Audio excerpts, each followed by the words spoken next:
hello, mayong buntag mga kamusikero. So, welcome back again sa akong Facebook and YouTube channel, Junit Daguplo Music. So, atang iskutan karon og insaon pag-play ang 4/4 rhythm sa playing guitar chords. So, nga ni guys. Hello mga kamusikero. So, atong ihatang example nga chords karon C major. So, nga nitong buhaton mo play taon na sa bass nga C.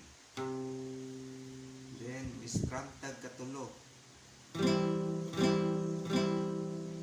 Ngani bass, strum.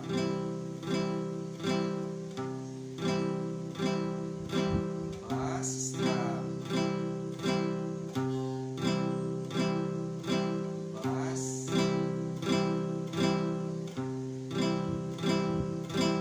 So mo ni ang 4/4 rhythm or 4/4 time signature. So nga to guys, baho usa din strumming tulo. Thank you.